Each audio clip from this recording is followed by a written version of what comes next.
A teoria da dependência é desenvolvida dentro da sociologia e da economia e, portanto, não pode ser classificada como uma teoria típica de relações internacionais.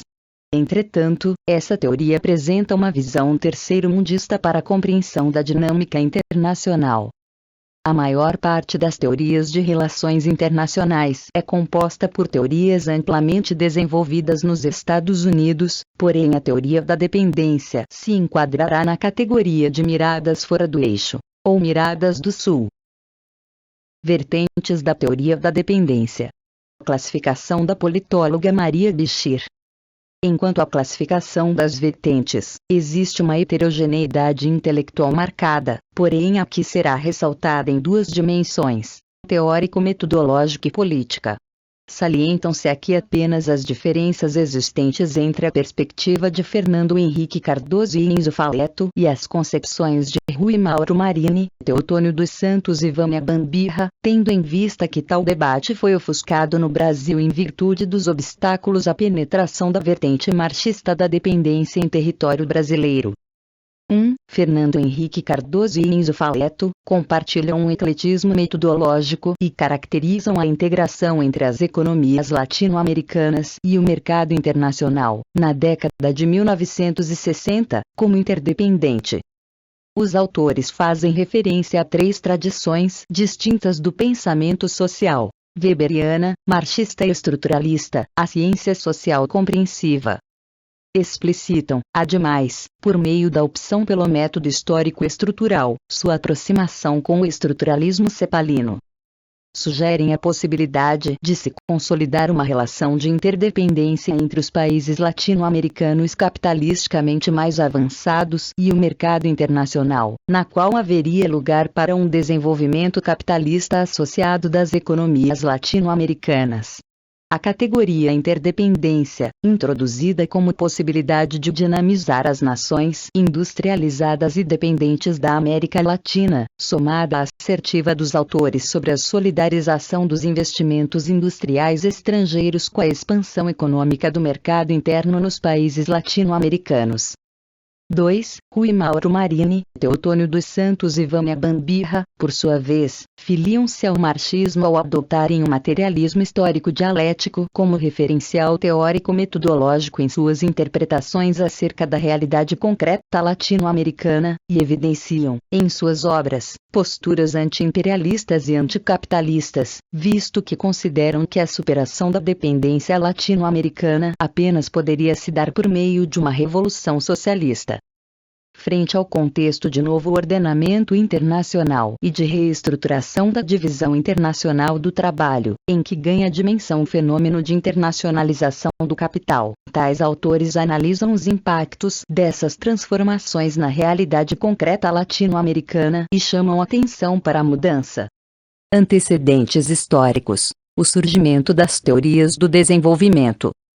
No final da Segunda Guerra Mundial, as lutas pelo domínio econômico e territorial do planeta levaram a uma recomposição de forças mundiais. Emerge assim um conjunto de novos estados nacionais juridicamente soberanos.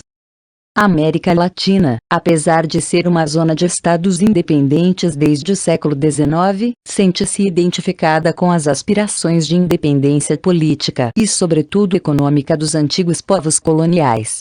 Ásia, África e Índia, entre outros, encontram-se no processo de independência e esperançados em projetos novos para suas populações. Como surge a teoria do desenvolvimento?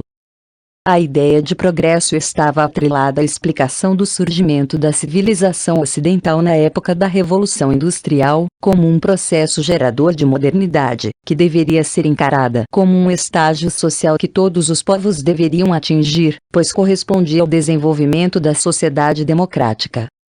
A América Latina, assim, deseja uma independência econômica que viabilize seus estados nacionais, seu desenvolvimento e seu bem-estar. A característica principal desta ideia de modernidade era de conceber o desenvolvimento como a adoção de normas de comportamento, atitudes e valores identificados com a racionalidade econômica moderna, caracterizada pela busca da produtividade máxima, a geração de poupança e a criação de investimentos, que levassem à acumulação permanente da riqueza dos indivíduos e, em consequência, de cada sociedade nacional. 1930-1940. O processo de industrialização. Desde os anos 30, as economias latino-americanas haviam se orientado na direção da industrialização, caracterizada pela substituição de produtos industriais importados das potências econômicas centrais por uma produção nacional. Em seguida, terminado o longo ciclo depressivo mundial, restabelecia-se o capital concentrado através da hegemonia norte-americana que, para poder continuar, precisava se expandir para o resto do mundo na busca de oportunidades de investimento que se orientavam para o setor industrial. A economia americana tinha incorporado o Fordismo como regime de produção e circulação ao mesmo tempo em que a revolução científico-tecnológica se iniciava nos anos 40.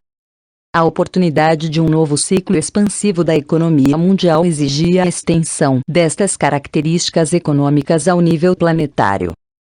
Era esta tarefa que o capital internacional assumia, tendo como base de operação a enorme economia norte-americana e seu poderoso Estado Nacional, além de um sistema de instituições internacionais e multilaterais estabelecido em Bretton Woods.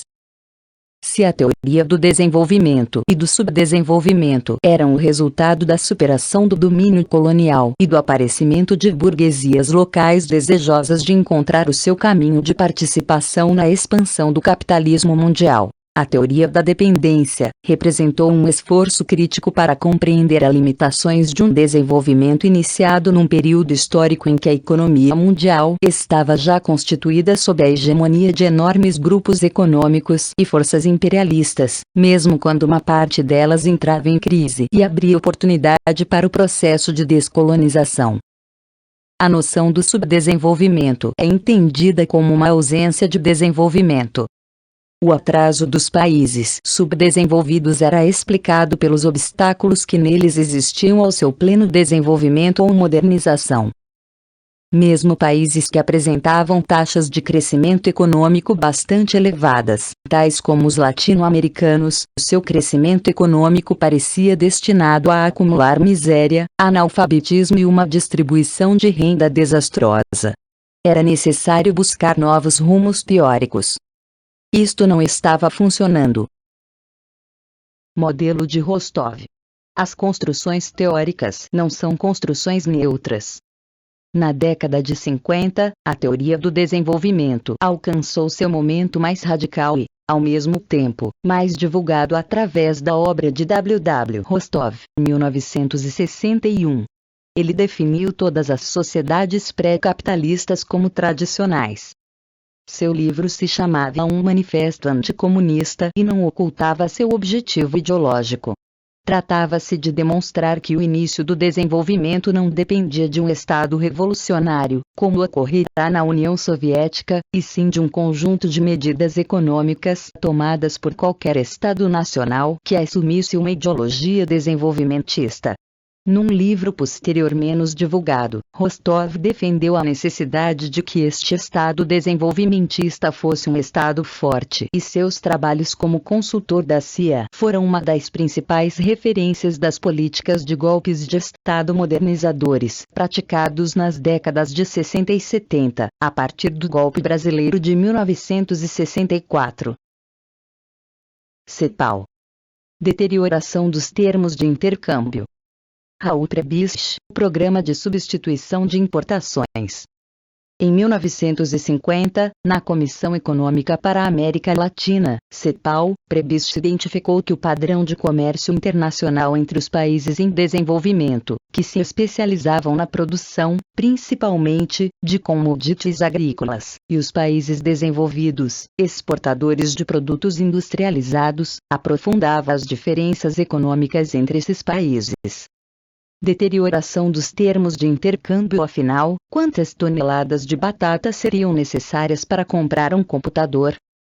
O modo de produção capitalista mantinha os países subdesenvolvidos eternamente nesse estado. Assim, a riqueza dos países do norte estava diretamente ligada à pobreza dos países do sul. As ideias cepalinas deram início no Brasil ao programa de substituição de importações, entre 1960 e 1970, que consistia, num primeiro momento, na elevação de barreiras comerciais aos produtos industrializados dos países do norte para que a produção desses produtos fosse estimulada internamente e na redução gradual das importações de produtos de bens de consumo, bens intermediários, insumos e bens de capital. O surgimento das teorias do desenvolvimento crítica ao pensamento cepalino.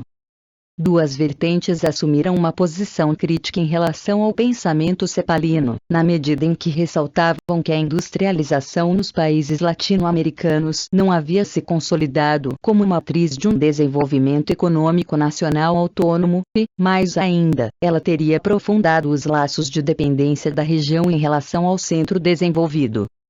O esforço coletivo de reflexão sobre a problemática da dependência das formações sociais latino-americanas, no caso da vertente marxista da dependência, concentrava-se, sobretudo no grupo de pesquisa formado no Centro de Estudos Socioeconômicos, CESO, o qual estava ligado à Faculdade de Economia da Universidade do Chile e reunia intelectuais de diversos países latino-americanos. Foi no interior desse grupo que se produziram importantes obras.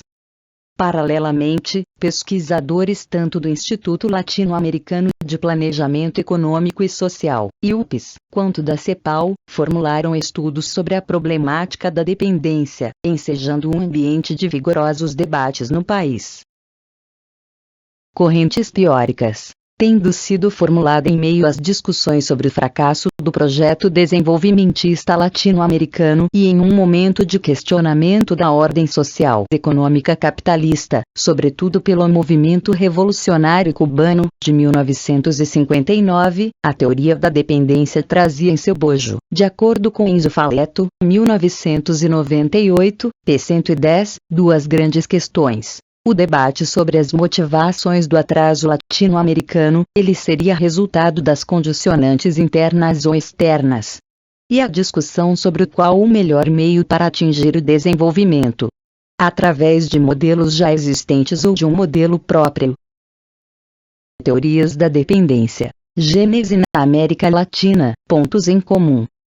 As ideias centrais que os vários componentes da escola da dependência defendem são: 1. O subdesenvolvimento está conectado de maneira estreita com a expansão dos países industrializados. 2. O desenvolvimento e o subdesenvolvimento são aspectos diferentes do mesmo processo universal. 3. O subdesenvolvimento não pode ser considerado como a condição primeira para um processo evolucionista. 4. A dependência não é só um fenômeno externo, mas ela se manifesta também sob diferentes formas na estrutura interna, social, ideológica e política.